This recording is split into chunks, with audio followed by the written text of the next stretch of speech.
Hello everyone, welcome to kappy novel world. अध्याय 206 अचानक हमला। कई उतार चढ़ावों के बाद वान शेंगी को आखिरकार दूर से ऊंची बाढ़ दिखाई दी और उसे लगा कि अफवाहें सच थीं। बिना गाइड के इस वुलन बेस में प्रवेश करना वाकई आसान नहीं है। जी यान के नेतृत्व में वे ऊंचे धातु के फाटक और मोटी दीवार को आसानी से पार कर गए। जी यान जानता था कि उसका बड़ा चचेरा भाई भविष्य में उनके अड्डे में रहेगा, इसलिए उसने विशेष रूप से उसके लिए तहखाने वाला एक विला तैयार करवाया था। चूंकि कोंग येक्सुन और वान शेंगी भी उनके साथ जुड़ना चाहते हैं, इसलिए वह उन्हें अपनी क्षमताओं का पूरा उपयोग करने देगा। विला के दरवाजे के सामने कार खड़ी करके जियान कार से उतरी और वान शेंगे की ओर चली। उसे आते देख वान शेंगे ने कार की खिड़की नीचे कर ली और जियान ने कहा, मेजर जनरल वान, मैंने यह विला आपके और मेरे बड़े भाई के लिए तैयार किया है। उनके प्रयोग करने के लिए इसमें एक तहखाना है। मैं थोड़ी देर में कुछ दैनिक उपयोग की चीजें भेज दूंगी और फ्रिज भर दूंगी। आप पहले अंदर जाकर आराम कर लीजिए। उसकी बातें सुनकर वान शेंगे ने अपनी जीभ चटकाते हुए कहा, येक्सुन बहुत भाग्यशाली है कि उसे तुम्हारे जैसा छोटा भाई मिला है। उनकी तारीफ सुनकर जी यांग मुस्कुराए और बोली, मुझे अभी कुछ काम करना है, इसलिए मैं आपके साथ अंदर नहीं आऊंगी। दोनों ने एक दूसरे को अलविदा कहा और फिर जी यांग, वान शेंगे और कोंग येक्सुन के लिए सामान लाने का निर्देश देने के बाद नए कर्मचारियों के बीच काम बांटने में टैन वेई की मदद करने के लिए सेक्टर लौट गया। चूंकि वान शेंगे यहाँ बेरोजगार था, इसलिए उसके पास काफी खाली समय था। उसने कोंग येक्सुन को जगाया और बड़े चाव से विला का भ्रमण करने लगा। जब कोंग येक्सुन आखिरकार जागा और कार से बाहर निकला, तब तक वान शेंगे ने कमरा चुन लिया था और विला का मुआयना कर लिया था। उसे सुस्त और बेसुध हालत में अंदर आते देख वान शेंगे ने शांत भाव से कहा, मास्टर रूम मेरा है, आप बाकी कमरे चुन सकते हैं। नींद में इतना चूर होने के कारण कोंग येक्सुन ने पहली मंजिल पर बेतरतीब ढंग से एक कमरा चुन लिया। बड़ा सा पलंग देखते ही उसने अपना बैग फेंक दिया और मरी हुई मछली की तरह पलंग पर गिर पड़ा। थोड़ी देर बाद वान शेंगी को खुले हुए शयन कक्ष के दरवाजे से उसकी धीमी और नियमित सांसें सुनाई दी। वान शेंगे ने अपना सिर हिलाया और बुदबुदाया, पागल वैज्ञानिक। जब वान शेंगे और कोंग येक्सुन अपने खाली समय का आनंद ले रहे थे, तब जियान, टैन वेई, शियुवु और झूलिन सेक्टर ई में अपनी योजनाओं को लागू करने में व्यस्त थे। 3 दिन बाद धुंधले सर्दियों के आसमान से सूरज की एक किरण फूटने से पहले ही मिशन केंद्र के सामने लोगों का एक बड़ा समूह इकट्ठा हो गया। जब झूलिन फाटक से अंदर दाखिल हुई, तो उसने वहां लोगों की भीड़ को अपने चेहरों पर उम्मीद लिए इंतजार करते देखा और पूछा, शियुवु, क्या ये सभी लोग खेतों में काम करने जा रहे हैं? शियुवु ने सिर हिलाकर कहा, हाँ, प्रत्येक खेत की जिम्मेदारी 10 लोगों पर है और प्रत्येक शिफ्ट में 5 श्रमिकों के साथ एक शिफ्ट प्रणाली लागू की गई है। झूलिन ने सिर हिलाया, देखा कि कुछ आम लोग एक छड़ी के पीछे चल रहे हैं और पूछा, क्या आपने आम लोगों को अलौकिक प्राणियों से अलग कर दिया है? जी यांग ने उसका सवाल सुना और कहा, हाँ, हमें उन्हें अलग कर देना चाहिए ताकि अलौकिक शक्तियाँ अपनी क्षमताओं का दुरुपयोग करके आम लोगों को परेशान, उनका फायदा और उन्हें डरा न सकें। आखिरकार लाओ शियू की यही इच्छा है कि हर कोई अपनी मेहनत का फल पाए। उसकी बातें सुनने के बाद झूलिन ने शियुवु की ओर ध्यान से देखा। सभी को आते देख शियुवु ने मिशन सेंटर के सुपरवाइजर को सिर हिलाकर इशारा किया। सुपरवाइजर ने हल्की खांसी की, गला साफ किया और कहा, कृपया सभी ध्यान दें। उसके ऐसा कहने के कुछ ही सेकंड बाद धीरे धीरे सभी ने बोलना बंद कर दिया। पर्यवेक्षक ने श्रमिकों की ओर देखकर कहा, आपका कार्य समय सुबह 6 बजे से शाम 5 बजे तक है। आपको दोपहर का भोजन दिया जाएगा। जो लोग वेतन भुगतान का विकल्प चुनते हैं, उन्हें दैनिक भुगतान मिलेगा, और जो लोग फसल कटाई के बाद भुगतान का विकल्प चुनते हैं, उन्हें फसल कटाई के बाद भुगतान मिलेगा।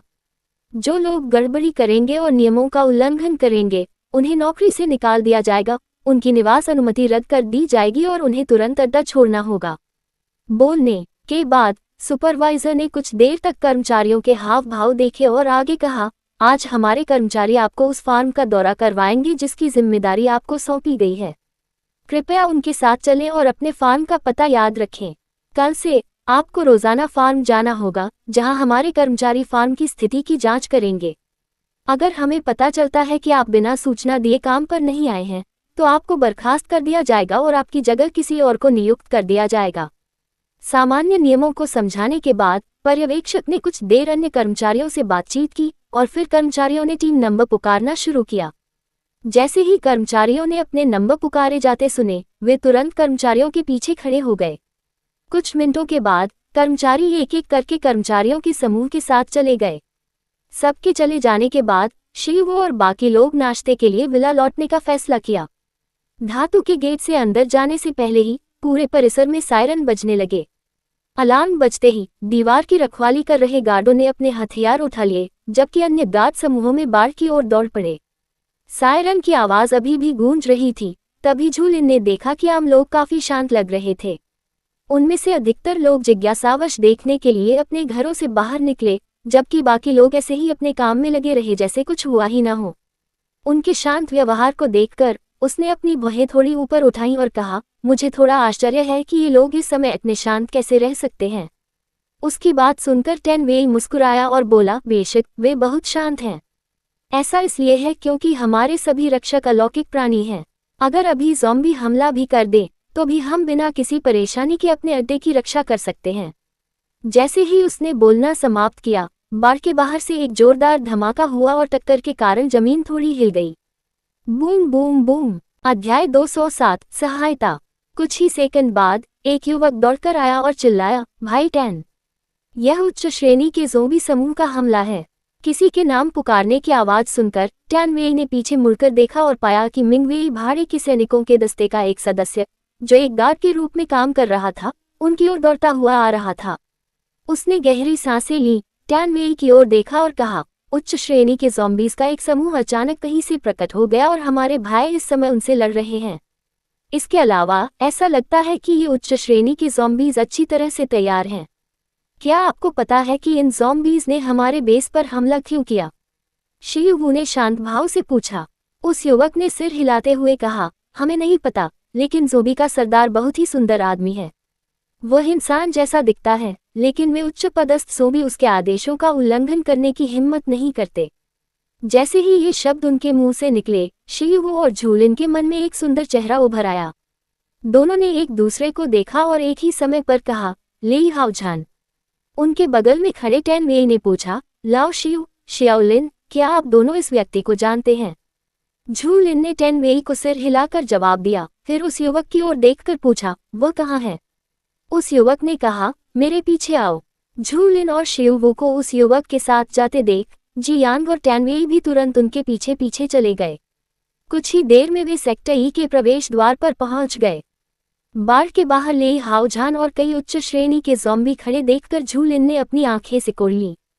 दोनों पक्षों को अलग करने वाली बाड़ के सामने लेई हाओझान का सामना करते हुए उसने शांत भाव से पूछा, युवा स्वामी लेई, आप हमारे अड्डे पर हमला करने क्यों आए हैं? उसे देखकर लेई हाओझान ने राहत की सांस ली। उसने क्षमा मांगते हुए मुस्कुराते हुए कहा, मुझे माफ कीजिए मिस झू, लेकिन मेरे पास कोई विकल्प नहीं था। इससे पहले कि मैं अपना परिचय दे पाता, आपके लोगों ने अचानक मुझ पर हमला कर दिया। मुझे सहज प्रतिक्रिया में खुद को बचाने के अलावा कोई चारा नहीं था। जैसे ही उसने ये कहा, वहां मौजूद सभी लोग उसे हैरानी भरी निगाहों से देखने लगे। इसका कारण उसकी कही बात नहीं थी, बल्कि यह था कि जब वह बोलता था तो उसके मुंह से केवल गर्जना या हू की आवाज ही सुनाई देती थी। उनके हाव भाव देखकर लेई हाओझान को पता चला कि केवल वे ज़ॉम्बी और झूलिन ही उसकी बात समझ सकते हैं। उसने निराशा में आह भरी और कहा, सुश्री झू, मेरे पास यहाँ आकर मदद मांगने के अलावा कोई चारा नहीं है। आप ही मेरी एकमात्र मित्र हैं जो इस समय हमारी मदद कर सकती हैं। आपकी मदद के बिना हम उन दुष्टों से जान की बाजी लगाकर ही लड़ सकते हैं।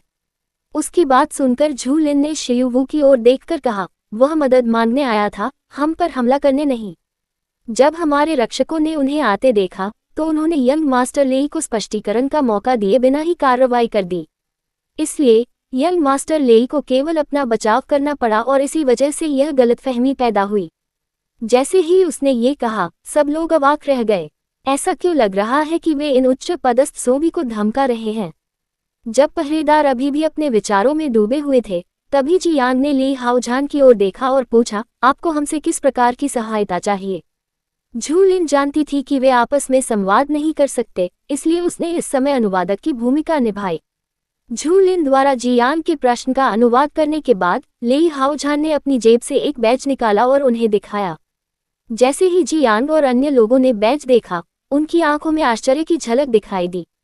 शियू ने लेई हाओझान की ओर देखकर पूछा, ये बैच कहाँ से आया? लेई हाओझान ने बैच को एक तरफ रख दिया और कहा, मुझे ये बैच ली हुआओ के अड्डे के पास एक गुप्त प्रयोगशाला में मिला था। कुछ पल की चुप्पी के बाद शियू ने फिर पूछा, ये बैच दिखाकर आप हमसे क्या चाहते हैं? आपको हमसे किस तरह की मदद चाहिए? लेई हाओझान ने कुछ देर सोचा और फिर कहा, कृपया हमें कुछ समय के लिए अपने अड्डे में रहने दें। गुप्त संगठन से उन्हें बचाने के बाद वे लोग अब हमें ढूंढ रहे हैं। हम वादा करते हैं कि हम इधर उधर नहीं घूमेंगे और खुद को छिपा लेंगे। अगर हम में से कोई भी आपके लोगों को नुकसान पहुंचाता है तो आप हमें सजा के तौर पर मार सकते हैं। शियू ने उसकी बातें सुनकर थोड़ा भौहें सिकुड़ी। उसने जी यांग की ओर देखकर पूछा, लाओ यांग, इस मामले में तुम्हारा क्या विचार है? जी यांग ने अपनी आवाज धीमी करते हुए फुसफुसाया, उन्हें स्वीकार करने में कोई समस्या नहीं है। हमने छोटे ज़ॉम्बी और बच्चों को पहले ही स्वीकार कर लिया है। बस मुझे डर है कि लोग विद्रोह कर देंगे और इस वजह से परेशानी खड़ी कर देंगे। उसकी बात सुनकर तान वेई ने अपना गाल खुजाया और उलझन में पूछा, लाओ यांग, तुम उन लोगों से क्यों डरते हो? अगर वे कोई गड़बड़ करते हैं तो हम उन्हें आसानी से भगा सकते हैं। मुझे लगा था कि हमने यह अड्डा उन लोगों के लिए नहीं बल्कि बच्चों और नन्हे ज़ॉम्बी के शांति से रहने के लिए बनाया है। अगर उन्हें फिर भी छिपना पड़े और इंसानों से डरना पड़े तो इस अड्डे को बनाने का क्या मतलब है? उनकी बातें सुनकर जी यांग दंग रह गया। काफी देर चुप रहने के बाद वह मुस्कुराया और बोला, आप सही कह रहे हैं। मुझे इस अड्डे को बनाने के हमारे फैसले के मूल उद्देश्य को नहीं भूलना चाहिए। इतना कहने के बाद उसने शियू की ओर देखा और कहा, लाओ शियू, हम उन्हें स्वीकार कर सकते हैं। मैं उनके रहने के लिए जगह तैयार करूंगा। उस जगह के अलावा मुझे उम्मीद है कि जब तक लोग उनसे अभ्यस्त नहीं हो जाते वे इधर उधर नहीं घूमेंगे और लोगों को डराएंगे नहीं। शियू ने सिर हिलाया, लेई हाओझान की ओर देखा और पूछा, क्या आप इन शर्तों से सहमत हैं? लेई हाओझान ने कुछ देर तक ज़ॉम्बी से बात की, फिर शियू को सिर हिलाकर कहा, हम सहमत हैं। हमारी मदद करने के लिए धन्यवाद। अब जब समझौता हो चुका था, शियू ने अपना हाथ उठाया और गार्डों को अपने अपने पदों पर लौटने के लिए कहा और अपने पीछे केवल रेन युआन और उसके विशिष्ट सदस्यों को ही खड़ा छोड़ दिया। अध्याय 208, ज़ोंबी झुंड। लेई हाओझान के पीछे चुपचाप खड़े उच्च श्रेणी के ज़ोंबी को देखते हुए झू लिन ने कहा, फिलहाल तुम मेरे दोस्त छोटे ज़ोंबी के साथ रहोगे जबकि जी यांग तुम्हारे रहने के लिए जगह तैयार करता है। ज़ॉम्बीज़ ने उसे सिर हिलाकर सहमति दी और फिर लेई हाओझान और झू लिन के पीछे पीछे शियू और 30 से अधिक कुलीन अलौकिक प्राणियों की घेराबंदी वाले अड्डे में प्रवेश कर गए। रास्ते में लोग लेई हाओझान और ज़ॉम्बीज़ को जिज्ञासा और थोड़े डर के साथ देख रहे थे। घने कोहरे के बाहर पूरी तरह से हथियारों और कवच से लैस लोगों का एक समूह घने कोहरे को घूर रहा था। उनमें से एक व्यक्ति, जो उनके नेता जैसा लग रहा था, ने आंखें सिकोड़कर पूछा, क्या मुख्यालय ने सूचना भेज दी है? लैपटॉप पर टाइप कर रहे एक व्यक्ति ने सिर हिलाते हुए कहा, अभी नहीं। इस क्षेत्र में सैटेलाइट सिग्नल कमजोर हैं, जिससे मुख्यालय से डेटा प्राप्त करना मुश्किल हो रहा है। उसकी बात सुनकर नेता ने कुछ देर सोचा और फिर कहा, सतर्क रहो और मुख्यालय से संदेश का इंतजार करो। हमें उन ज़ॉम्बीज़ को हर हाल में पकड़ना होगा, नहीं तो हम भी ज़ॉम्बी बन जाएंगे। उसके शब्दों को सुनकर बाकी सब पीले पड़ गए। इस मिशन की गंभीरता को समझते हुए सभी ने सिर हिलाया और दृढ़ निश्चय के साथ एक साथ कहा, जी कप्तान। गुप्त संगठन द्वारा भेजे गए लोग वू लिन के अड्डे के बाहर घात लगाए बैठे थे, तभी उच्च श्रेणी के ज़ॉम्बी और लेई हाओझान अवरोध के सामने खड़े हो गए। अदृश्य अवरोध द्वारा रोके जाने पर उनके भ्रमित चेहरों को देखकर झू लिन हल्की सी मुस्कुराई। उसने एक साधारण हस्तरेखा बनाई और अपनी तर्जनी और मध्यमा उंगलियों से अवरोध को हल्के से छुआ। एक क्षण बाद सुरक्षा घेरा चमक उठा। जैसे ही घेरे में एक छोटी सी दरार दिखाई दी, उस छोटे से छेद से दिव्य ऊर्जा प्रवाहित होने लगी। घेरे से कुछ ही दूरी पर खड़े लेई हाओझान और अन्य ज़ॉम्बीज़ को अचानक ही ताजगी और स्फूर्ति प्रदान करने वाली दिव्य ऊर्जा का जोरदार झटका लगा। जैसे ही दिव्य ऊर्जा उनके शरीरों में प्रवाहित हुई, उनके शरीर में हो रही जलन गायब हो गई और केवल एक गर्म और मदहोश कर देने वाला एहसास रह गया। उच्च श्रेणी के ज़ॉम्बी के इस समूह में केवल लेई हाओझान ही दृढ़ता से खड़ा रह सका, जबकि उसके शरीर में मदहोशी तेजी से बढ़ रही थी। जब झू लिन ने पीछे मुड़कर देखा तो उसे नशे में धुत ज़ॉम्बी का एक समूह और चक्कर खा रहा लेई हाओझान दिखाई दिया। उन्हें देखकर झू लिन अवाक रह गई। उद्धरण चिन्ह ... इस थोड़ी सी दिव्य ऊर्जा से ही आप सब मदहोश हो चुके हैं। जब आप इस अवरोध में प्रवेश करेंगे तो क्या आप बेहोश नहीं हो जाएंगे? जैसे ही झूलिन और अन्य लोग चक्कर खा रहे ली हाओजान और नशे में धुत उच्च श्रेणी के ज़ोंबी को देख रहे थे, अचानक वो लिन बेस के बाहर अनगिनत ज़ोंबी और उत्परिवर्ती बेचैन हो गए, जिससे घने कोहरे के बाहर इंतजार कर रहे लोग सतर्क हो गए। कप्तान ने चारों ओर सतर्कता से देखा क्योंकि ज़ॉम्बी और म्यूटेंट की दहाड़ें हर दिशा से आ रही थीं और हर पल करीब आती जा रही थीं।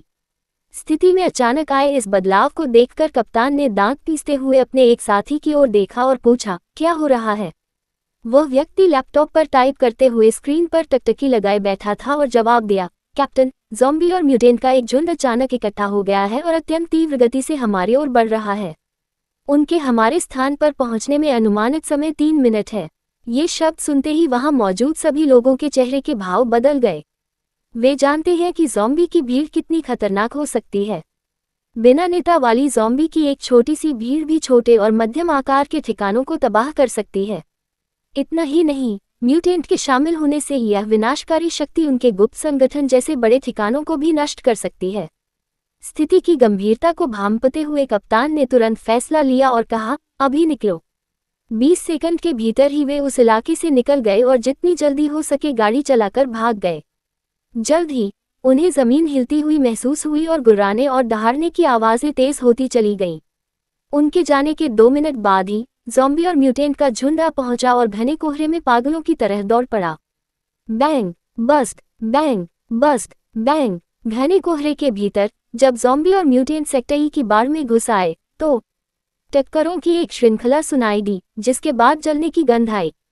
उसी समय झूलिन ने अचानक एक दिशा में देखा, उसकी भौहें थोड़ी सिकुड़ गईं। शियुवू ने उसके चेहरे के भाव में बदलाव देखा और पूछा, क्या हुआ? उसने उत्तर दिशा की ओर इशारा करते हुए कहा, उस दिशा से ज़ॉम्बी और म्यूटेंट का एक बड़ा समूह हमला कर रहा है। जैसे ही उसने बोलना समाप्त किया, शियुवू ने भौहें चढ़ाकर कहा, ज़ॉम्बी झुंड। इससे पहले कि वह पूछ पाती कि ज़ॉम्बी झुंड क्या है, शियुवू ने दूसरों की ओर देखा और कहा, यह ज़ॉम्बी झुंड है। लड़ने के लिए तैयार हो जाओ। उसके आदेश का पालन करते हुए रेन युआन और एक अन्य भाड़े के सैनिक दस्ते के कप्तान ने तुरंत अपने साथियों को इकट्ठा किया। जहां तक उन छोटी टीमों और बिना टीम वाले अलौकिक प्राणियों की बात है, वे पहले मिशन केंद्र गए और वहां से युद्ध सामग्री प्राप्त की, फिर ज़ॉम्बी के झुंड से बाढ़ की रक्षा करने के लिए निकल पड़े। जब वे युद्ध की तैयारी में व्यस्त थे, शियुवू ने झूलिन की ओर देखकर कहा, शाओलिन, क्या तुम यहीं रुककर उन पर नजर रख सकती हो? झूलिन जानती थी कि शियुवू का इशारा ली हाओजान और उच्च श्रेणी के ज़ॉम्बीज़ की ओर था जब उसने उन शब्द का इस्तेमाल किया। हालांकि वह नहीं जानती थी कि ज़ॉम्बीज़ का झुंड क्या होता है, लेकिन वह जानती थी कि यह खतरनाक होता है। उसने सिर हिलाकर कहा, आपको सावधान रहना चाहिए। शियुवू ने मुस्कुराते हुए उसके माथे पर प्यार से चुंबन किया और दूसरों के साथ चली गई। माहौल में तनाव देखकर झूलिन ने ली हाओजान को कोहानी मारी और कहा, युवा स्वामी ली, चलिए अब अंदर चलते हैं। उसके हल्के से छूने पर ली हाओजान का पहले से ही चक्कर खा रहा दिमाग थोड़ा सा साफ हो गया। उसने अपना सिर हिलाकर अपना दिमाग साफ किया और कहा, हमें चलना चाहिए। उसे अभी भी चक्कर आते देख झूलिन ने अपने आध्यात्मिक महल से एक लाल रस्सी निकाली। उसने हल्के से रस्सी उसकी ओर फेंकी। एक पल बाद वह दिव्य वस्तु ली हाओजान और अन्य ज़ॉम्बियों की कलाई पर लिपट गई। झूलिन ने लाल रस्सी खींची और उन्हें अवरोध के भीतर ले गई। अध्याय 209 ज़ॉम्बी झुंड। जब आखिरी ज़ॉम्बी अवरोध के भीतर आया तो झूलिन ने अपना हाथ हिलाया और वह छोटा सा छेद गायब हो गया, जिससे दिव्य ऊर्जा का प्रवाह रुक गया। उस छोटे से छेद को बंद करने के बाद झूलिन ने पीछे मुड़कर देखा तो पाया कि उच्च स्तर के ज़ॉम्बी जमीन पर गिर गए थे और हिलना डुलना बंद कर चुके थे। उसने आह भरी, थोड़ी देर सोचा, चारों ओर देखा और पूछा, छोटी ज़ॉम्बी, क्या तुम यहाँ हो? अगले ही पल सफ़ेद पोशाक पहने एक लड़की उसके सामने खड़ी हो गई और मुस्कुराते हुए पूछा, बड़ी बहन, क्या आप मुझे बुला रही हैं? झूलिन ने छोटे ज़ॉम्बी को सिर हिलाकर पूछा, क्या तुम इन ज़ॉम्बी को अपने विला में ले जाने में मेरी मदद कर सकते हो? उसकी विनती सुनकर नन्हा ज़ॉम्बी जमीन पर पड़े बेहोश ज़ॉम्बी के समूह की ओर मुड़ा और पूछा, क्या वे भी उन दुष्ट लोगों के शिकार हैं? हाँ, वे यहाँ इस उम्मीद से आते हैं कि हम उन्हें उनका पीछा करने वालों से बचने में मदद कर सकें। झूलिन ने जमीन पर पड़े ज़ॉम्बीज़ को देखते हुए जवाब दिया। उस छोटे ज़ॉम्बी ने सिर हिलाकर कहा, हमें उनकी मदद करनी चाहिए। इतना कहने के बाद उस छोटे ज़ॉम्बी ने झूलिन की ओर देखा और पूछा, बड़ी बहन, क्या आप दूसरों की भी मदद कर सकती हैं? इस समय भी हम में से बहुत से लोग बाहर उन लोगों द्वारा प्रताड़ित किए जा रहे हैं। झू लिन को याद आया कि लुकियू ने उसे पहले इस दुनिया के इस हाल के कारणों के बारे में क्या बताया था। उसने छोटे ज़ॉम्बी को देखकर मुस्कुराया, उसके बालों को धीरे से सहलाया और कहा, हमें जितना हो सके उनकी मदद करनी चाहिए और उन्हें बचाना चाहिए। उस छोटे से ज़ॉम्बी के चेहरे को देखकर, जिसका नीला रंग गायब हो गया था और जो थोड़ा बहुत इंसान जैसा दिख रहा था, झू लिन ने कहा, शायद भविष्य में किसी दिन तुम सब फिर से इंसान बन जाओगे। उसकी बात सुनकर उस छोटे ज़ॉम्बी की आंखें चमक उठी और उसने पूछा, सच में? क्या हम सचमुच वापस इंसान बन सकते हैं? क्या मैं फिर से दूसरे लोगों से बात कर सकता हूँ और उनके साथ खेल सकता हूँ? झू लिन ने सिर हिलाकर कहा, हाँ, जब तक तुम यहाँ आज्ञाकारी रूप से रहोगे, मेरे सिखाए गए तरीके से दिव्य ऊर्जा को ग्रहण करोगे और अपने शरीर में मौजूद राक्षसी ऊर्जा को शुद्ध करोगे, तब तक तुम फिर से मनुष्य बन जाओगे।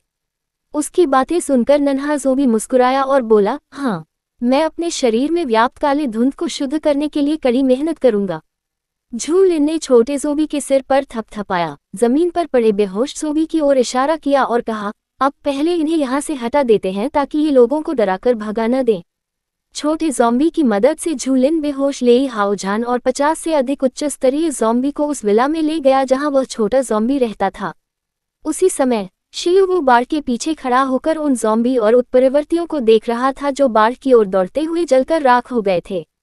वहां पहले से ही बहुत सारे शव पड़े देखकर उसने शांत भाव से कहा, शवों को जला दो। उसके आदेश का पालन करते हुए अग्नि तत्व की शक्तियों से युक्त अलौकिक प्राणी एक एक करके आगे बढ़े। तान वेई के नेतृत्व में सबसे आगे खड़े होकर उन्होंने अपने हाथ ऊपर उठाए और अपनी शक्तियों का आह्वान किया। आग का गोला, आग का तूफान, फायरवॉल। अगले ही पल शक्तियां ज़ॉम्बीज़ की ओर बढ़ीं और फायरवॉल ने बाढ़ के सामने पड़े शवों को जलाकर राख कर दिया। फिर आग के एक भयंकर तूफान ने ज़ॉम्बीज़ को निगल लिया और उन्हें राख में बदल दिया। Boom boom boom. कई दौर के हमलों के बाद ज़ॉम्बी और म्यूटेंट की संख्या में कमी आई है, लेकिन बढ़ती संख्या की तुलना में बाढ़ पर दबाव बिल्कुल भी कम नहीं हुआ है। शियू वो बाढ़ के पीछे खड़ा होकर कुछ देर तक स्थिति का जायजा लेता रहा और उसने पाया कि ज़ॉम्बी और म्यूटेंट सामान्य से धीमी गति से चल रहे थे। उसने कुछ देर सोचा और फिर पूछा, लाओ यान, क्या तुम्हें नहीं लगता कि बाढ़ के पीछे वाले ज़ॉम्बी और म्यूटेंट बाढ़ के आगे वालों की तुलना में धीमी गति से चल रहे हैं? जी यांग ने ज़ॉम्बी झुंड के पीछे मौजूद ज़ॉम्बी को देखा और कहा, ऐसा ही लगता है। उसने कुछ देर तक ज़ॉम्बीज़ को घूर कर देखा और कहा, लाओ शियू, इनके जोड़ों को देखो। उसके कहे अनुसार शियू ने ज़ॉम्बीज़ के जोड़ों पर नजर डाली और पाया कि वे सभी जमे हुए थे। ये देखकर उसकी आंखों में चमक आ गई और उसने आदेश दिया, जल तत्व की शक्तियों, अग्नि तत्व की शक्तियों के साथ स्थान बदल लो। जल उत्पन्न करो और जितना हो सके उतने ज़ॉम्बीज़ और म्यूटेंट्स को जल से ढक दो। ये शब्द सुनते ही अलौकिक शक्तियों ने बिना समय बर्बाद किए अपनी जगहें बदल लीं। हालांकि उनके मन में संदेह था, फिर भी उन्होंने शियू के निर्देशों का पालन किया। जब जल तत्व की क्षमता वाले अलौकिक शक्तियां अपनी जगह पर आ गईं, तो टैनवेई ने अपना हाथ उठाया और फिर नीचे करते हुए कहा, गोली चलाओ। उसके आदेश का पालन करते हुए अनगिनत पानी के गोले और पानी की बौछारें ज़ॉम्बी और म्यूटेंट की ओर दागी गईं। हालांकि इससे उन्हें ज्यादा नुकसान नहीं हुआ, लेकिन पानी कुछ ही सेकंड में जम गया, जिससे ज़ॉम्बी और म्यूटेंट दोनों बर्फ की मूर्तियों में बदल गए। अपनी योजना को सफल होते देख शियू ने कहा, बिजली तत्व की क्षमता, अब तुम्हारी बारी है। जैसे ही उसने ये कहा, बाढ़ के पास बने आश्रय स्थल की छतों पर 50 से अधिक पुरुष और महिलाएं अपनी शक्तियों का आह्वान करने के लिए खड़े हो गए। बिजली तत्व की शक्ति रखने वाले सबसे शक्तिशाली अलौकिक प्राणियों में से एक वान शेंगे भी युद्ध में शामिल हो गया। जैसे जैसे वह और मिंग वेई भाड़े के सैनिकों के दस्ते के उपकप्तान लियांग मिंग ये देखने के लिए गुप्त रूप से प्रतिस्पर्धा कर रहे थे कि कौन अधिक ज़ॉम्बी और उत्परिवर्ती को मार सकता है, उनके द्वारा बुलाए गए वज्रपात की विनाशकारी शक्ति हर सेकंड बढ़ती जा रही थी। Boom boom boom bust. भयंकर बिजली कड़की, जिससे जमे हुए ज़ॉम्बी चकनाचूर हो गए और आसपास के ज़ॉम्बी भी बिजली के झटके से मर गए।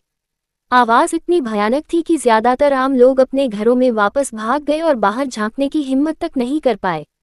ये लड़ाई 7 घंटे से अधिक समय तक चली, लेकिन बाढ़ के आसपास मौजूद ज़ॉम्बी और म्यूटेंट की संख्या में मामूली कमी आई। जैसे जैसे इन ज़ॉम्बी की दहाड़ों से और अधिक ज़ॉम्बी आकर्षित होते गए, जी यांग ने अपने आसपास के थके हुए और पीले पड़े अलौकिक प्राणियों को देखा और गहरी भौहें चढ़ा लीं। अध्याय 210, हम सब एक समान हैं। उसने एक पल सोचा और फिर किसी को फोन किया। कृपया शियाओ लिन को ढूंढो और उससे कहो कि वह हमें ऐसे फल भेजे जिनसे ऊर्जा फिर से मिल सके। उस आदमी ने सिर हिलाया, फिर अपनी गति क्षमता को सक्रिय किया और तेजी से विला क्षेत्र की ओर दौड़ पड़ा। कुछ ही देर बाद उसने एक विला के दरवाजे पर दस्तक दी। जब वह किसी के दरवाजा खोलने का इंतजार कर रहा था तो उसे बीच बीच में गरजने की तेज आवाज सुनाई दे रही थी। कुछ देर बाद दरवाजा खुला और उसने देखा कि एक 3 साल का लड़का उसे घूर रहा है। उस आदमी ने चारों ओर देखा लेकिन उसे झू लिन कहीं नहीं दिखी, इसलिए उसने पूछा, छोटे भाई, क्या मिस झू घर पर हैं? लड़के ने सिर हिलाया और विला के अंदर वापस भाग गया। 2 मिनट बाद लड़का झू लिन की तर्जनी उंगली पकड़े हुए वापस आया। उस आदमी ने उसे देखा और जल्दी से कहा, सुश्री झू, भाई जी, आपसे अनुरोध है कि सेक्टर ई के उत्तरी क्षेत्र में जल्द से जल्द ऊर्जावर्धक फल भेजें। उसके तनावग्रस्त चेहरे को देखकर झू लिन समझ गई कि स्थिति ठीक नहीं है। उसने लड़के की ओर देखकर कहा, मैं थोड़ी देर के लिए बाहर जा रही हूँ। मेरे जाने के दौरान अपने भाई बहनों से कहना कि वे उन बड़े भाई बहनों का ध्यान रखें। लड़के ने सिर हिलाया और उसकी तर्जनी उंगली छोड़ दी। लड़के के सिर पर धीरे से थपथपाने के बाद झू लिन ने उस आदमी की ओर देखा और कहा, चलो चलते हैं। झू लिन ने 1000 मून स्टेप्स तकनीक को सक्रिय किया और उसके साथ उत्तर की ओर तेजी से बढ़ी। महज कुछ ही मिनटों में वे दोनों जी यांग के बगल में जा गिरे। जी यांग ने उसे आते हुए देखा और पूछा, शाओ लिन, क्या तुम्हारे पास अभी भी वे छोटे फल हैं जो ऊर्जा बहाल कर सकते हैं? झू लिन ने उसे सिर हिलाकर सहमति दी, फिर अपने आध्यात्मिक महल में देखा और कहा, तू अब हमारे पास कितने कीवी बेरी हैं? उसका सवाल सुनकर तू ने कुछ देर सोचा और फिर बोली, मैंने अभी ची बेरोन की एक और फसल तोड़ी है और इनकी मात्रा काफी अधिक है। स्वामी जी, क्या आप इन्हें खाना चाहेंगे? कल मैंने ची बेरोन का अचार बनाया था, ये कुछ दिनों में खाने के लिए तैयार हो जाएंगे। तू की बातें सुनकर झू लिन ने कहा, जी यांग और बाकी लोगों को इसकी जरूरत है। मुझे अभी कम से कम कुछ बक्सों की जरूरत पड़ेगी। साथ ही भविष्य में जरूरत पड़ने पर और अधिक की हुई बेरीज इकट्ठा करने में मेरी मदद करो। क्योंकि तू को बाहर क्या हो रहा था इसका कोई अंदाजा नहीं था, इसलिए तू केवल सिर हिलाकर जी स्वामी कह सकी। तू से बात करने के बाद झू लिन ने अपने आध्यात्मिक महल से कीवी बेरी के कई डिब्बे निकाले। जब लकड़ी का डिब्बा जमीन पर प्रकट हुआ तो जी यान की आंखें चमक उठी। उसने जल्दी से एक डिब्बा खोला, उसमें से बेरी जैसा एक छोटा हरा फल निकाला और उसे खा लिया। फल का एक टुकड़ा खाते ही उसके थके हुए चेहरे पर मुस्कान आ गई। उसने उस आदमी की ओर मुड़कर कहा, जिन लोगों की ऊर्जा खत्म हो चुकी है उन्हें फल बांट दो। एक व्यक्ति को सिर्फ 2 फल ही मिलेंगे। याद रखना, ज्यादा खाने से मौत हो सकती है। उस अलौकिक प्राणी ने उसे सिर हिलाकर सहमति दी और जो लोग अभी भी चल फिर सकते थे उन्हें फल बांटने के लिए बुलाया। ची बेरी की मदद से सभी ने अपनी ऊर्जा वापस पा ली और लड़ाई जारी रखी। अपनी स्थिति में सुधार और बाढ़ पर दबाव काफी कम होते देख जी यांग ने राहत की सांस ली। झू लिन ने उसके थके हुए चेहरे को देखकर पूछा, शीवो और टैन वेई कहाँ हैं? जी यांग ने बाढ़ की ओर इशारा करते हुए कहा, वे दोनों ज़ॉम्बी के सरदार को ढूंढने गए हैं। 2 घंटे से ज्यादा हो गए हैं और वे अभी तक वापस नहीं आए हैं। उसकी बात सुनकर झू लिन ने कुछ देर सोचा और फिर कहा, ये ज़ॉम्बी 7 घंटे से ज्यादा समय से हमें घेरे हुए हैं। अगर कोई नेता है तो इतने लंबे समय के बाद ये ज़ॉम्बी कम से कम एक बड़ा कदम तो जरूर उठाएंगे। उसकी बातें सुनने के बाद जी यान को पता चला कि ये निम्न श्रेणी के ज़ॉम्बी और म्यूटेंट उन्हें घेरने और उन पर बेतरतीब ढंग से हमला करने के अलावा कोई बड़ी गतिविधि नहीं कर रहे थे। उसने बाढ़ के बाहर मौजूद ज़ॉम्बी की ओर देखा और पूछा, अगर उनका कोई नेता नहीं है तो वे अचानक बिना किसी कारण के हम पर हमला क्यों कर रहे हैं? झू लिन ने इस बारे में सोचा और कहा, शायद वे इसलिए आए क्योंकि मैंने अवरोध खोल दिया और यंग मास्टर ले और अन्य उच्च श्रेणी के ज़ॉम्बी को अंदर आने दिया। दोनों मामलों के बीच संबंध को समझने में असमर्थ जी यांग ने संदेहपूर्वक पूछा, बाधा को खोलने का इन ज़ॉम्बी द्वारा हमें घेरने से क्या लेना देना है? झू लिन ने बाढ़ के बाहर मौजूद ज़ॉम्बीज़ को देखते हुए कहा, जब मैंने अवरोध खोला तो कुछ दिव्य ऊर्जा बाहर निकली। इसी वजह से ज़ॉम्बीज़ और म्यूटेंट्स उस दिव्य ऊर्जा से आकर्षित होकर यहाँ आ गए और अब वे अपने दोस्तों को भी बुला रहे हैं। उसकी बात सुनकर जी यांग ने अपनी भौहें ऊपर उठाई और पूछा, क्या वे ज़ॉम्बी अभी भी दूसरे ज़ॉम्बी को बुला रहे हैं? झू लिन ने जवाब में सिर हिलाया और फिर ज़ॉम्बीज़ की ओर देखा। गरज गरज, जल्दी आओ, यहाँ स्वादिष्ट खाना है। हु, कितनी अच्छी खुशबू आ रही है, कितनी अच्छी खुशबू आ रही है। अपनी निगाहें नीचे करते हुए जियांग ने गहरी भौहें चढ़ाकर बुदबुदाया, इसमें कोई आश्चर्य नहीं कि ज़ॉम्बी ऐसे आते रहते हैं जैसे कोई चीज़ उन्हें आकर्षित कर रही हो। लगता है कि उन्हें दूसरे ज़ॉम्बी ने ही बुलाया है। उसी समय विला में कियान यू लेई हाओजान को घूर रही थी। सोते हुए सुंदर ज़ॉम्बी को देखकर छोटी लड़की ने छोटे ज़ॉम्बी की ओर मुड़कर पूछा, बड़ी बहन, ये बड़े भाई कब जागेंगे? उस नन्हे ज़ॉम्बी ने कियान यू की तरफ देखा और पूछा, हो, क्या तुम इस सुंदर बड़े भाई के साथ खेलना चाहते हो? कियान यू ने सिर हिलाकर कहा, हम। बड़े भाई योंग क्यूई ने कहा कि ये सभी बड़े भाई और बड़ी बहनें आपकी ही तरह हैं, बड़ी बहन शूलिंग। उस छोटे ज़ॉम्बी ने लेई हाओजान की ओर देखकर कहा, हु। खैर, हम दोनों एक जैसे हैं। अध्याय 211। अपने सभी पापों का प्रायश्चित करो। जब छोटा ज़ॉम्बी कियान यू से बात कर रहा था, तभी लेई हाओजान की पलकें थोड़ी सी हिली और उसने धीरे धीरे अपनी आंखें खोली। उसे जागते देख कियान यू जमीन से उठ खड़ी हुई और उत्साह से बोली, बड़े भाई जाग गए। मैं जाकर सबको बताती हूँ। इससे पहले कि वह छोटा ज़ॉम्बी उसे रोक पाता, कियान यू पहले ही बेडरूम से बाहर भाग चुका था। जब लेई हाओजान को होश आया तो उसने देखा कि एक छोटा ज़ॉम्बी सफ़ेद कपड़े पहने उसके बगल में फर्श पर बैठा है। उसने कुछ पल तक उसे घूरकर देखा और पूछा, तुम कौन हो? छोटी ज़ॉम्बी ने मुस्कुराते हुए उससे कहा, नमस्कार बड़े भाई, मेरा नाम शूलिंग है, लेकिन बड़ी बहन झूलिन और बाकी लोग मुझे छोटी ज़ॉम्बी कहते हैं। आपका नाम क्या है बड़े भाई? लेई हाओजान उठ बैठा, शूलिंग की निर्मल आंखों में देखा और कहा, मेरा नाम लेई हाओजान है। कुछ पल की चुप्पी के बाद उसने शूलिंग की ओर देखा और पूछा, क्या आप मिस छू के साथ यहाँ रहती हैं? शूलिंग ने सिर हिलाकर कहा, हाँ। बड़ी बहन झूलिन ने पहले मुझे और मेरे भाई बहनों को बचाया था और तब से हम उनके साथ ही रह रहे हैं। उन्होंने और तीनों बड़े भाइयों ने कहा कि चूंकि उन्होंने ये जगह हमारे लिए बनाई है, इसलिए हम यहाँ रह सकते हैं। ये कहने के बाद उसने कुछ देर सोचा और पूछा, बड़े भाई, क्या आप भी यही रहने वाले हैं? लेई हाओजान ने विशाल शयनकक्ष के चारों ओर देखा और फिर शूलिंग से कहा, शायद।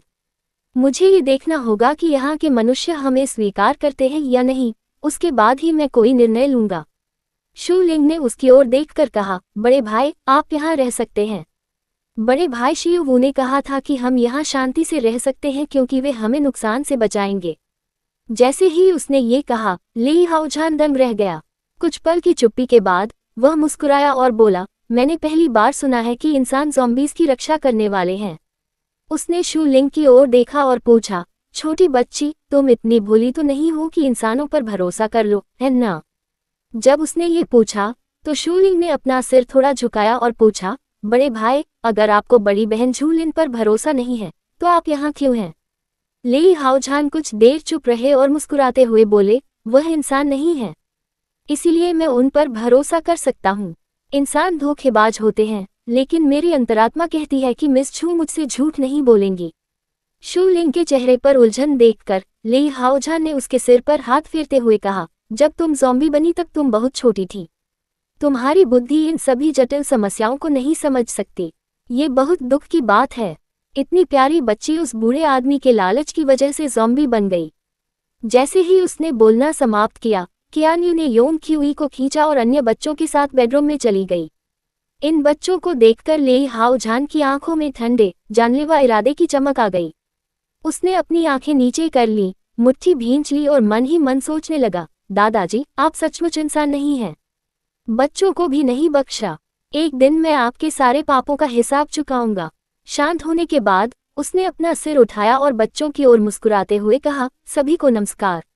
बच्चे उत्सुकता से उसकी ओर देख रहे थे, जबकि कियान यू ने पूछा, बड़े भाई, क्या आप अब से हमारे साथ यहीं रहेंगे? उसकी आंखों में उम्मीद देखकर लेई हाओजान ने पूछा, क्या तुम इस जगह रहकर खुश हो? क्या इंसान तुम्हें परेशान नहीं करेंगे? बच्चों ने उसके सवाल पर सिर हिलाया। योंग क्यूई उसके सामने खड़ा रहा, काफी देर तक चुपचाप लेई हाओजान को देखता रहा और बोला, मैं उनकी रक्षा करूंगा। लेई हाओजान ने लड़के की ओर देखा। उसकी ठंडी आंखों को देखकर समझ गया कि यह लड़का भी उसी प्रयोग से गुजरा है जिससे वह खुद गुजरा है।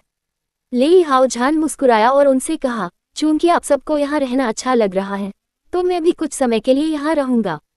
उसकी बात सुनकर बच्चे खुशी से झूम उठे और दूसरे ताकतवर ज़ॉम्बीज़ को देखने चले गए। विला के खुशनुमा माहौल के विपरीत वुलिन बेस के पास स्थित सैन्य अड्डे और अन्य ठिकानों का माहौल उदास और तनावपूर्ण था।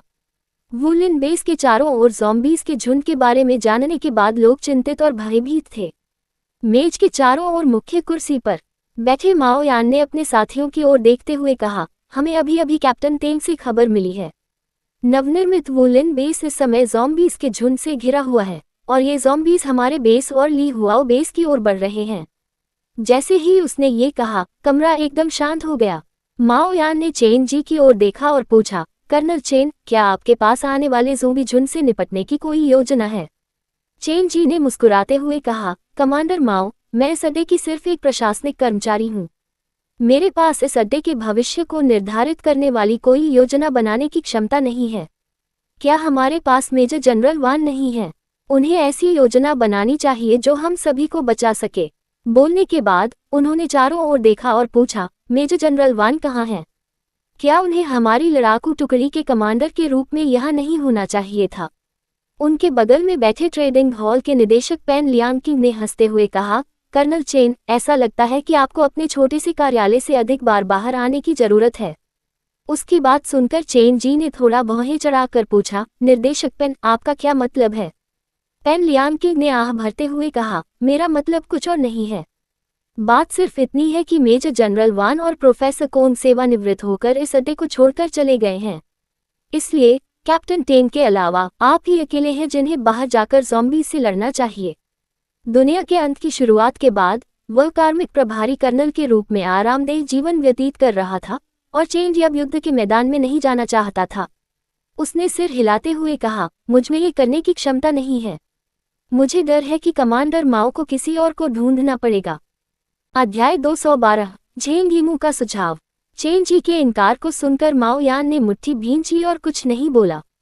काफी देर की चुप्पी के बाद एक बूढ़े जनरल ने पूछा, क्या हम अड्डे की रक्षा के लिए अलौकिक शक्तियों का इस्तेमाल कर सकते हैं? ये सुनकर पेन लियांकिंग ने कहा, मुझे डर है कि यह असंभव है।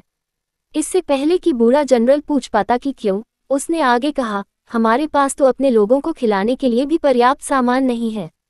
इन अलौकिक प्राणियों को काम पर रखने के लिए हमें और सामान कहाँ से मिलेगा? काफी देर की चुप्पी के बाद माओ यान ने हान डिंगहे की ओर देखा और पूछा, प्रोफेसर हान, फसलों की क्या प्रगति है? क्या इस बार अच्छी फसल होगी? हान डिंगहे ने सिर हिलाते हुए कहा, ये बड़े दुख की बात है कि बीजों की गुणवत्ता बहुत अच्छी होने के बावजूद केवल जलपौधों की खेती करने की क्षमता के कारण फसल हमारी उम्मीदों पर खरी नहीं उतरी। पानी में खनिजों की कमी के अलावा फसलों के लिए कृत्रिम प्रकाश उत्पन्न करने के लिए ऊर्जा की भी कमी है। इन दो कारणों से ही फसल आधे से भी कम हो गई है। उसकी बात सुनने के बाद माओ यान ने आह भरी और कहा, चूंकि हम अड्डे की रक्षा के लिए अलौकिक शक्तियों वाले लोगों को काम पर नहीं रख सकते, इसलिए हमें लोगों को मौजूदा स्थिति से अवगत कराना होगा और उन्हें अपने फैसले खुद लेने देना होगा। जैसे ही उन्होंने ये कहा, वहां मौजूद सभी लोगों ने सर्वसम्मति से उन्हें अपना निर्णय बदलने के लिए मना लिया। 1 घंटे की गहन बहस के बाद माओ यान ने अपनी भौहें मलते हुए उन्हें रोकने के लिए हाथ उठाया और कहा, बस बहुत हो गया। जितनी जल्दी हो सके खबर की घोषणा कर दीजिए और उन्हें खुद फैसला करने दीजिए। इतना कहने के बाद उन्होंने मेज के चारों ओर बैठे लोगों की ओर देखा और गंभीरता से कहा, यदि आप में से कोई जाना चाहता है तो आप आपूर्ति विभाग से कुछ सामान ले सकते हैं। इसे आपकी सेवा के लिए मेरा धन्यवाद समझें। उसने झेंग यिमू की ओर मुड़कर कहा, कैप्टन झेंग, मैं यह मामला आप पर छोड़ता हूँ। झेंग यिमू ने सिर हिलाकर कहा, जी हाँ कमांडर। माओ यान कुर्सी से उठी, वहां मौजूद सभी लोगों की ओर देखा और बोली, मुझे अभी कुछ काम करने हैं, कृपया मुझे क्षमा करें। ये कहकर माओ यान बैठक कक्ष से बाहर निकल गया। झेंग यिमू ने सोच विचार करते हुए उसकी ओर देखा, फिर खड़ा हुआ और बैठक कक्ष से बाहर चला गया। माओ यान को आपातकालीन दरवाजा खोलते देख झेंग यिमू उसके पीछे पीछे चल पड़ा। दरवाजा खोलते हुए उसने माओ यान की ओर देखा और कहा, कमांडर माओ, कृपया एक पल रुकिए। माओ यान रुका, नीचे देखा और पाया कि झेंग यिमू एक ही बार में 2 सीढ़ियां चढ़ रहा है। माओ यान ने उसके गंभीर चेहरे को देखकर पूछा, कैप्टन झेंग, क्या आपको मुझे कुछ बताना है? झेंग यिमू ने उसकी ओर देखा और कहा, कमांडर माओ, मुझे आपसे कुछ कहना है, लेकिन मुझे उम्मीद है कि मेरे शब्दों से आपको ठेस नहीं पहुंचेगी। माओ यान ने थकी हुई मुस्कान के साथ उसकी ओर देखा और कहा, आगे बढ़ो। सोच समझकर शब्दों का चयन करने के बाद झेंग यिमू ने कहा, कमांडर माओ, हम दोनों जानते हैं कि वर्तमान स्थिति बहुत नाजुक है।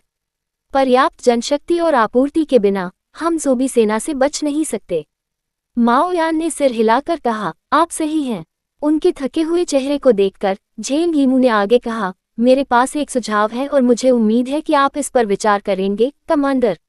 माओ यान ने कुछ देर तक उसकी ओर देखा और पूछा, आपके क्या सुझाव हैं? चलिए पहले सुन लेते हैं। कुछ सेकंड तक हिचकिचाने के बाद झेंग यीमू ने कहा, कमांडर, चलिए वुलेन बेस पर चलते हैं। उनकी वर्तमान शक्ति और संसाधनों के साथ हम अपने सैनिकों और आम जनता को इस आपदा से बचा सकते हैं। झेंग यीमू की बातें सुनकर माओ यान गहरी सोच में डूब गया। उसे अपने रुतबे और राजनीतिक शक्ति की परवाह नहीं, जब तक वह आम जनता और ईमानदारी से जनता की सेवा करने वाले सैनिकों की रक्षा कर सकता है। अब जब वह किसी की रक्षा करने में असमर्थ है, तो उसे किसी और को ढूंढना होगा जो उनकी रक्षा कर सके। कुछ देर सोचने के बाद माओ यान ने अपनी आंखें ऊपर उठाईं, झेंग यीमू की ओर देखा और पूछा, आपने वुलेन बेस को ही क्यों चुना, अन्य बेस क्यों नहीं? बुई परिवार के बेस जैसे बड़े बेस भी हैं जिनमें सभी की रक्षा करने के लिए पर्याप्त शक्ति है। झेंग यीमू जानता था कि माओ यान आम लोगों की परवाह करता है, इसलिए उसने कहा, कैप्टन शिव वुलेन अड्डे के मालिक हैं। उनका चरित्र अच्छा है और वे हमारी तरह ही आम लोगों की परवाह करते हैं। उनके साथ जुड़ने से हमें ये भरोसा हो जाएगा कि वे अन्य अड्डे के नेताओं की तुलना में आम लोगों के साथ बेहतर व्यवहार करेंगे। इसके अलावा, हालांकि गुई परिवार का इतिहास मजबूत है, लेकिन वे बहुत रहस्यमय हैं। मुझे नहीं लगता कि हमें अपने सैनिकों और लोगों की जान किसी ऐसे व्यक्ति पर दांव पर लगानी चाहिए जिसके बारे में हमें पता ही न हो कि वह अच्छा है या बुरा। उसका जवाब सुनकर माओ यान सोचने लगा। काफी देर चुप रहने के बाद उसने सिर हिलाया और कहा, चूंकि आपने कहा है कि हम कप्तान शिव पर भरोसा कर सकते हैं, तो इस बार मैं आपके फैसले पर भरोसा करूंगा। ये कहने के बाद उन्होंने गंभीरता से कहा, फिलहाल इस मामले की जानकारी दूसरों को मत देना। कुछ दिनों में हम वुलेन बेस में शामिल होने के अपने फैसले की घोषणा करेंगे। आपको शियाओ बाई से संपर्क करके उनसे वुलेन बेस के साथ इस मामले पर बातचीत करने के लिए कहना चाहिए। माओ यान द्वारा अपने सुझाव से सहमत होते देख झेंग यीमू को राहत मिली। उसने माओ यान को सलाम किया और कहा, जी हाँ कमांडर। माओ यान को उसके कार्यालय वापस भेजने के बाद झेंग यीमू आपूर्ति विभाग की ओर तेजी से लौटा। वहां पहुंचकर उसने देखा कि सैनिक लोगों को व्यवस्थित करने और जाने का विकल्प चुनने वालों को आपूर्ति वितरित करने में व्यस्त थे। कुछ देर तक ये सब देखने के बाद वह कार्यालय में चला गया। बाहर की अफरा तफरी के विपरीत दफ्तर में काम कर रहे सैनिक बेहद व्यस्त होने के बावजूद शांत और व्यवस्थित ढंग से काम कर रहे थे। उन्हें आते देख एक सैनिक तेजी से उनके पास गया और बोला, कैप्टन, यह उन सामानों की सूची है जो हम जाने वालों को बांटने वाले हैं। कृपया इसे देख लीजिए। झेंग यीमू ने लंबी सूची देखी, अपने नाम पर हस्ताक्षर किए और फिर कहा, जो लोग चले गए हैं उनके नामों की एक प्रति बना लें। ये सुनिश्चित करें कि द्वार पर तैनात सैनिक उन्हें जाने देने से पहले सूची की जांच कर लें। सिपाही ने सिर हिलाकर कहा, जी हाँ कप्तान। अध्याय 213 प्रस्ताव। कई अत्यावश्यक दस्तावेजों को संसाधित करने के बाद झेंग यीमू अपने छोटे से कार्यालय में गए और अपने संचार उपकरण पर कई कोड दबाए। कुछ सेकंड प्रतीक्षा करने के बाद दूसरी ओर से तेंग बाई की आवाज आई। क्या हुआ? तेंग बाई की आवाज आई, जिसके बाद धातु की कई आवाजें सुनाई दी। संचार उपकरण से आती हुई ज़ॉम्बी की दहाड़ सुनकर झेंग यीमू ने बकवास करना बंद कर दिया और कहा, भाई तेंग, कमांडर माओ चाहते हैं कि आप वुलेन अड्डे पर जाएं। वह चाहते हैं कि आप कैप्टन शिव के साथ बातचीत करें। युद्ध क्षेत्र के केंद्र में तेंग बाई ने धातु की गोलियों से ज़ॉम्बी के एक समूह को मार गिराया और शांत भाव से पूछा, मुझे कैप्टन शिव के साथ क्या बातचीत करनी चाहिए? हमारे अड्डे का वुलेन अड्डे में विलय होने के संबंध में, झेंग यीमू ने शांत भाव से उत्तर दिया। ये शब्द सुनते ही तेंग बाई कुछ सेकंड के लिए चुप हो गया। झेंग यीमू धैर्यपूर्वक संचार उपकरण से आ रही धमाकों और गोलियों की आवाजें सुनता रहा। 2 मिनट बाद तेंग बाई बोला, मेरे मामा चाहते हैं कि हम वुलेन अड्डे में शामिल हों। हाँ, हमारे पास मौजूद जनशक्ति और संसाधनों के साथ आम जनता की रक्षा करना बिल्कुल असंभव है। कमांडर माओ ने आम जनता के हित और हमारे सैनिकों की सुरक्षा को ध्यान में रखते हुए ये निर्णय लिया। झेंग यीमू ने आह भरते हुए उत्तर दिया। ये जानते हुए कि यह निर्णय सही था, तेंग बाई ने आह भरी और कहा, ठीक है, मैं इस मामले पर कप्तान शिव से बात करने के लिए वुलेन अड्डे जा रहा हूँ। कितने लोग हमारे साथ वुलेन अड्डे पर शामिल होंगे? झेंग यीमू ने छोटी खिड़की से बाहर देखा और बाहर लोगों की भीड़ देखी। उन्होंने कुछ देर सोचा और जवाब दिया, अधिकतम 70% सैनिक, चिकित्साकर्मी और वैज्ञानिक ही हमारे साथ आएंगे। जहां तक अलौकिक प्राणियों और आम लोगों की बात है, उन्होंने जाने का विकल्प चुना है। ये संख्या सुनकर तेंग बाई ने गुस्से में दांत पीसते हुए कहा, मैं समझ गया। कप्तान शियू से बात करने के बाद मैं आपसे संपर्क करूंगा। अभी मैं बहुत व्यस्त हूँ, इसलिए आपसे बात नहीं कर पाऊंगा। ये शब्द निकलते ही झेंग यीमू को एक बीप की आवाज सुनाई दी। उसने संचार उपकरण नीचे रख दिया और वहीं खड़ा होकर बाहर कतार में खड़े लोगों को जाने से पहले आखिरी सामान लेने के लिए देखता रहा। उसने सिर हिलाया और बुदबुदाया, इन लोगों के लिए अपनी जान जोखिम में डालना बिल्कुल भी उचित नहीं है। सैन्य अड्डे पर सैनिक व्यस्त थे, वहीं इस शहर के पास के अन्य अड्डे भी ज़ॉम्बी के झुंड से बचाव की तैयारी में जुटे थे। उसी समय झूलिन और अन्य लोग भी ज़ॉम्बी और उत्परिवर्तियों से लड़ रहे थे। इन सब कामों में व्यस्तता के चलते समय का पता ही नहीं चला। 5 दिन बाद अपने शयन कक्ष में झूलिन ने अपनी साधना समाप्त की और अपनी आंखें खोलीं। एक गहरी सांस छोड़ते हुए उसने फर्श से छत तक फैली कांच की खिड़की से बाहर देखा और पाया कि बाहर का आकाश अभी भी अंधेरा था। बिस्तर के पास रखी मेज पर रखी घड़ी पर नजर डालते ही उसने देखा कि सुबह के 8 बज चुके हैं, तो उसका चेहरा सिकुड़ गया।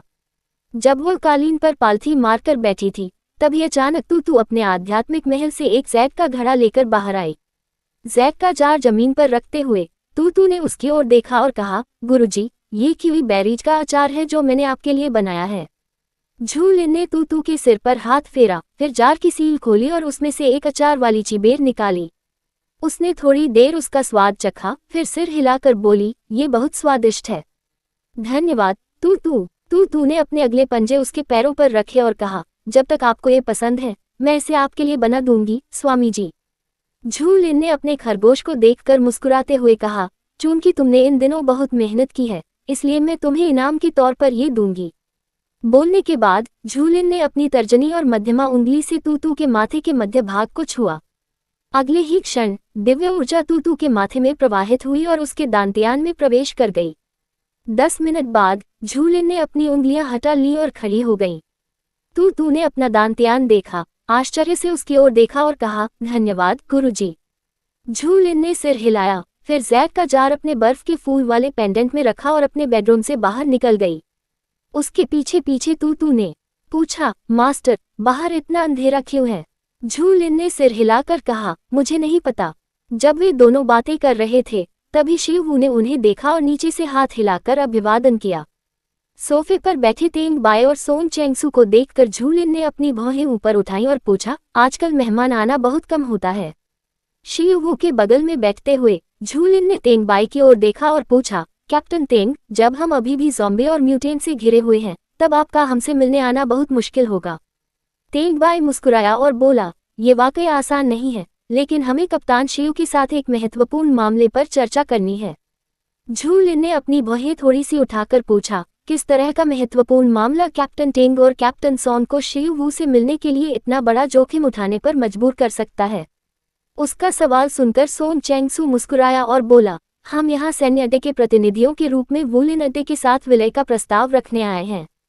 ये शब्द सुनते ही शियू और झूलिन ने एक दूसरे की ओर देखा।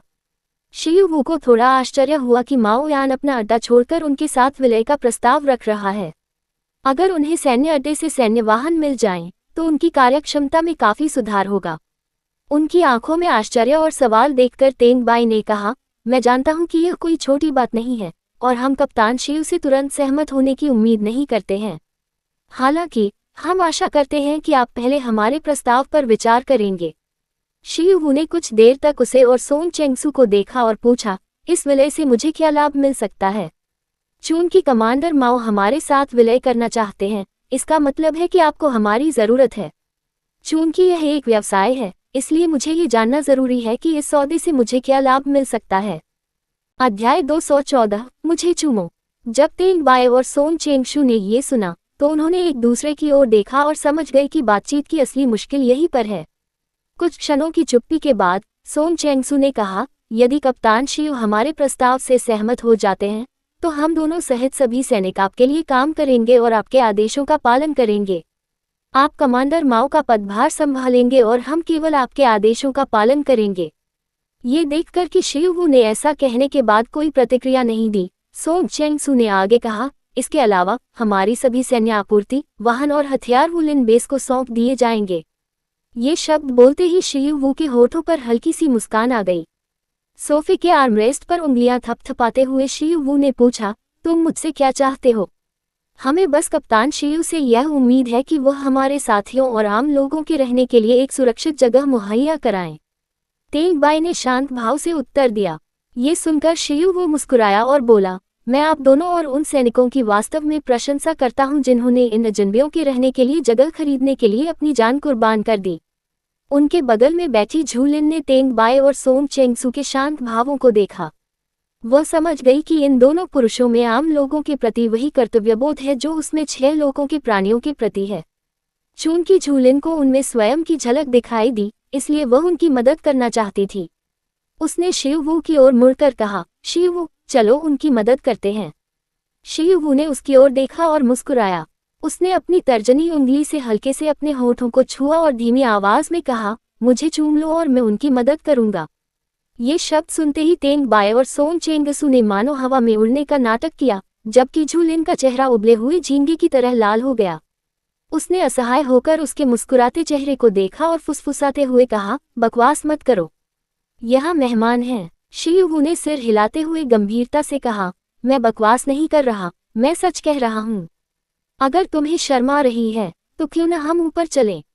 झूलिन ने उसकी तरफ देखा और महसूस किया कि उसके बगल में बैठा व्यक्ति शियू नहीं बल्कि निर्लज्ज शैतान देवता है। अपने विचारों से चौंककर उसने अपना सिर हिलाकर अपना भ्रम दूर किया। लंबे समय तक उसे चूमने का इंतजार करने के बाद भी जब उसे कुछ नहीं मिला तो शियू ने निराशा में आह भरी, क्योंकि वह जानता था कि झूलिन दूसरों के सामने उसे चूम नहीं सकती।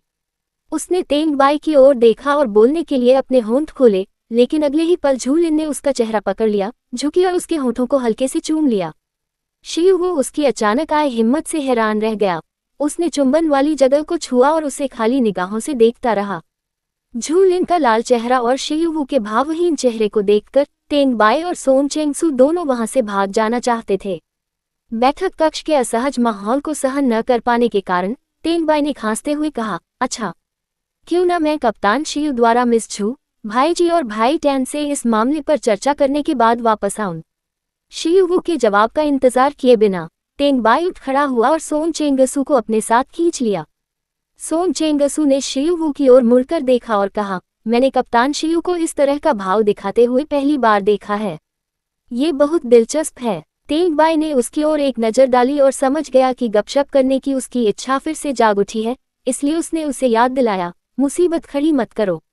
सोंग चेंगसू ने तेंग बाई की ओर आंखें घुमाते हुए कहा, मुझे पता है, मुझे पता है। उन दोनों की विला से निकलने के बाद झूलिन अचानक खड़ी हो गई और बोली, मैं फसलों की जांच करने जा रही हूँ। शियू के रोकने से पहले ही वह तू के साथ वहां से भाग गई, मानो वहां से भाग रही हो। उसके लाल गालों को देखकर शियू मुस्कुराया और बेबसी से सिर हिलाया। उसने अपने होंठ चाटे और हंसते हुए कहा, शर्माते हुए तुम कितनी प्यारी लगती हो, लिन प्र। विला छोड़ने के बाद झूलिन खेतों का जायजा लेना चाहती थी, इसलिए वह सेक्टर ई में गई। सीमा के भीतर स्थित खेतों में बोई गई फसलें दिव्य ऊर्जा से पोषित होती थीं, जबकि सेक्टर ई में फसलें केवल दिव्य जल से ही पोषित होती थीं। इसी कारण झूलिन प्रतिदिन सेक्टर ई के खेत में जाकर दिव्य जल के प्रभाव का आकलन करती है। हमेशा की तरह खेत में जाने से पहले वह पहले उत्तरी क्षेत्र में गई ये देखने के लिए कि ज़ॉम्बी और म्यूटेंट के खिलाफ लड़ाई कैसी चल रही है। जब टैन वेई ने उसे आते देखा तो उसने मुस्कुराते हुए कहा, सुप्रभात शाओलिन। सुप्रभात टैन वेई। झूलिन ने उसे नमस्कार करते हुए उन अलौकिक प्राणियों को देखा जो ज़ॉम्बी को मार रहे थे। उसने कियानकुन बैग से कुछ अग्नि फल निकाले, उन्हें टैन वेई को सौंप दिया और पूछा, आज स्थिति कैसी है? टैन वेई ने अग्नि फल को काटा और गर्म यांग ऊर्जा उसके शरीर में प्रवेश कर गई, जिससे उसकी ऊर्जा फिर से भर गई और उसका शरीर गर्म हो गया। उसने सिर हिलाते हुए कहा, हालात पहले जैसे ही हैं। हालांकि अभी भी कई ज़ॉम्बी हमारी तरफ आ रहे हैं, लेकिन फिलहाल हम स्थिति को काबू में रख सकते हैं। पर इंसान और ज़ॉम्बी अलग अलग होते हैं। अगर ये लड़ाई 2 दिनों के भीतर खत्म नहीं हुई तो मुझे डर है कि तब तक सब लोग लड़ने से थक चुके होंगे। झूलिन जानती थी कि लगातार ऊर्जा की भरपाई करना उनकी मौजूदा स्थिति का समाधान नहीं है। उन्हें अपनी शारीरिक स्थिति को सुधारने के लिए आराम और पर्याप्त नींद की भी आवश्यकता है। उन अलौकिक प्राणियों के थके हुए चेहरों को देखकर झूलिन ने कुछ देर सोचा और फिर कहा, सब लोग वापस जाकर आराम करें। मैं कुछ घंटों के लिए यहीं रुककर ज़ॉम्बी और म्यूटेंट का सफाया कर दूंगी। जब टैन वेई ने उसकी बात सुनी तो उसने अपना सिर हिलाया और कहा, नहीं, तुम अकेले यहाँ रहकर ज़ॉम्बी और म्यूटेंट से नहीं लड़ सकती। झू लिन ने मुस्कुराते हुए टैन वेई की ओर देखा और शांत भाव से कहा, मेरी वर्तमान शक्ति 7वें दर्जे के ज़ोंबी के बराबर है। मेरे लिए इन निम्न श्रेणी के ज़ोंबी को कई घंटों तक मारना कोई समस्या नहीं है। अध्याय 215। वो बहुत ही शानदार दिखता है। उसके आत्मविश्वास से भरे चेहरे को देखकर टैन वेई काफी देर तक हिचकिचाती रही। उसे इस हालत में देखकर उसने जमीन पर बैठे पीले और थके हुए अलौकिक प्राणियों की ओर इशारा करते हुए कहा, इन्हें देखो, अगर ये इसी तरह बैठे रहे तो थकान से मर जाएंगे। उसकी बातें सुनकर टैन वेई ने चारों ओर देखा और अपनी मुट्ठियां भींच लीं। काफी देर की चुप्पी के बाद उसने लाचारी से आह भरी और कहा, ठीक है, 3 घंटे, हम 3 घंटे बाद वापस आकर फिर से शुरू करेंगे। तुम्हें ध्यान रखना होगा कि अपने ऊपर ज्यादा दबाव न डालो। झू लिन ने सिर हिलाकर उससे कहा, मुझे पता है। ये कहने के बाद उसने अपने आध्यात्मिक महल की ओर देखा और कहा, बिंग जियान, बाहर आओ। उसका आदेश सुनकर बिंग जियान अपने आध्यात्मिक महल से बाहर आया और उसके बगल में प्रकट हुआ। प्राचीन शैली के वस्त्रों में इस सुंदर पुरुष को देखकर टैन वेई आश्चर्यचकित रह गया। टैन वेई ने बिंग जियान की ओर इशारा करते हुए पूछा, शाओलिन, ये कौन है? यह अचानक भूत की तरह यहाँ क्यों प्रकट हो गया? जब बिंग जियान ने तान वेई को उसे भूत कहते सुना तो उसने अपनी बाहें ऊपर उठाई और गुस्से से कहा, तुम किसे भूत कह रहे हो? मैं एक दिव्य तलवार की आत्मा हूँ। तुम्हारी हिम्मत कैसे हुई मुझे भूत कहने की? बिंग जियान की बातें सुनकर टैन वेई ने झू लिन की ओर देखा और अविश्वास से पूछा, शाओलिन, क्या वह सचमुच एक तलवार आत्मा है? झू लिन ने सिर हिलाकर कहा, हाँ, वह मेरी तलवार की आत्मा है।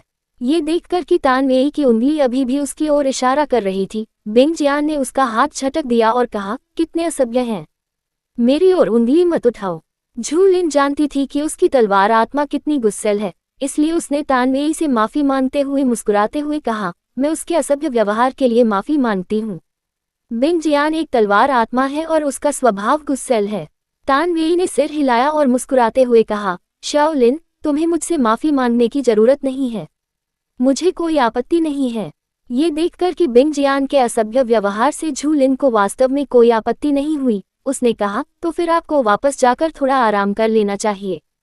इतना कहने के बाद झू लिन ने बिंग जियान की ओर देखा और कहा, बिंग जियान, तुम्हें अभी भी अपने गुस्से पर काबू पाने की जरूरत है। आज हम इन ज़ॉम्बी और म्यूटेंट का सफाया करने जा रहे हैं। उसकी बातें सुनकर बिंग जियान ने बाढ़ से चिपके हुए बदसूरत और घिनौने चेहरों वाले ज़ॉम्बीज की ओर मुड़कर देखा। ये दृश्य देखकर उसके रोंगटे खड़े हो गए। बिंग जियान ने सिर हिलाकर कहा, नहीं, मैं उन घिनौनी कठपुतलियों को छूना नहीं चाहता। झू लिन ने आह भरी और कहा, मैं कुछ नहीं कर सकती। इतना कहने के बाद उसने बिंग जियान का असली रूप प्रकट किया और 1000 मून स्टेप्स तकनीक को सक्रिय कर दिया। बिंग जियान की कुछ प्रतिक्रिया करने से पहले ही झू लिन वहां से गायब हो गई और बाढ़ के बाहर प्रकट होकर ज़ॉम्बीज के समूहों के बीच तेजी से आगे बढ़ने लगी। ज़ॉम्बीज के सिरों को सहारा बनाकर झू लिन ने उनके पंजों और दांतों से बचते हुए तेजी से आगे बढ़ी। हवा में करतब दिखाते हुए उसने अपनी तलवार घुमाई और एक ही झटके में ज़ॉम्बीज के एक समूह को मार गिराया। बाढ़ के पीछे खड़ा बिंग जियान अपने पूरे शरीर में एक ठंडी, चिपचिपी और घिनौनी अनुभूति महसूस कर रहा था और वह कांप उठा। उसने दांत पीसते हुए झू लिन की ओर देखा और चिल्लाया, गुरुजी, आपने हद पार कर दी है। अपने गुरु से असंतोष व्यक्त करने के बाद बिंग जियान हवा में उछला और आसानी से ऊंची बाढ़ के ऊपर से छलांग लगा दी। उसकी सहज और कुशल चालों को देखकर टैन वेई ने होठों को चाटते हुए ईर्ष्या से कहा, वह कितना शानदार दिखता है। युद्ध के मैदान में तू शांति से झू लिन के कंधे पर बैठी और बोली, गुरुजी, मैं क्रिस्टल नाभिक लेने जा रही हूँ।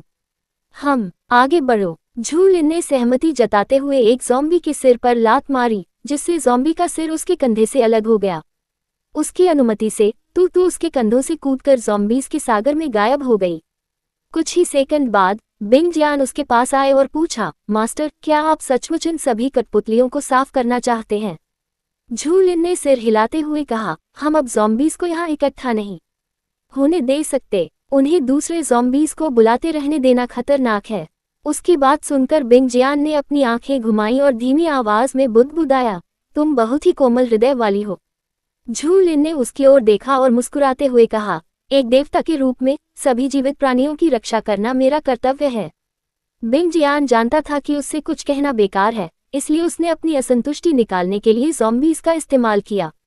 1 घंटे से ज्यादा लड़ाई के बाद झू लिन ने देखा कि वुलन बेस की ओर आने वाले ज़ॉम्बीज़ की संख्या मारे गए ज़ॉम्बीज़ की संख्या से कहीं ज्यादा थी। अगर यही सिलसिला जारी रहा तो ये बार इन ज़ॉम्बीज़ के हमलों को झेल नहीं पाएगी। उसने एक पल सोचा, फिर हवा में उछल पड़ी। हवा में तैरते हुए झू लिन ने अपने बाएं हाथ से एक मुद्रा बनाई और अपने दाहिने हाथ से तलवार को क्षैतिज रूप से पकड़ लिया। मुद्रा पूरी होने के बाद उसने अपनी तर्जनी और मध्यमा उंगलियों से तलवार को घुमाया। शिंग टिल्ड वूश। उसी समय बिंग जियान नीली रोशनी में परिवर्तित हो गया और अपने वास्तविक शरीर में आ गया। एक क्षण बाद आकाश में एक विशाल बर्फीली नीली आकृति प्रकट हुई। जैसे ही आकृति रोशन हुई, उसका पैटर्न बदल गया। कुछ ही क्षणों में आकृति पूर्ण हो गई। झू लिन ने फिर से एक मुद्रा बनाई और अगले ही पल आकाश में सैकड़ों बर्फीली तलवारें प्रकट हो गईं। नीचे मौजूद ज़ॉम्बीज़ को देखते हुए झू लिन ने शांत भाव से कहा, तलवार से मारने की रणनीति, पहला कदम। तलवारों की बारिश। जैसे ही उसने ये कहा, बर्फ की तलवारें नीचे मौजूद ज़ॉम्बी और म्यूटेंट पर मूसलाधार बारिश की तरह बरस पड़ी और अपने रास्ते में आने वाली हर चीज को नष्ट कर दिया। वार करो, वार करो, वार करो। जैसे ही बर्फ की तलवारें ज़ॉम्बी और म्यूटेंट को मार गिराती हैं, आकाश में और भी बर्फ की तलवारें दिखाई देने लगती हैं। झू लिन तलवार नाशक रणनीति से ज़ॉम्बी को मार रही थी, वहीं तू भी तेजी से नीचे की ओर बढ़ रही थी। तू बर्फ की तलवारों से बचते हुए क्रिस्टल नाभिक को उठाकर क्यानकुन थैली में भरने में व्यस्त थी। मेरी स्टोरी सुनने के लिए आप सभी का धन्यवाद। अगर मेरी स्टोरी पसंद आती है तो मेरे चैनल को सब्सक्राइब करें।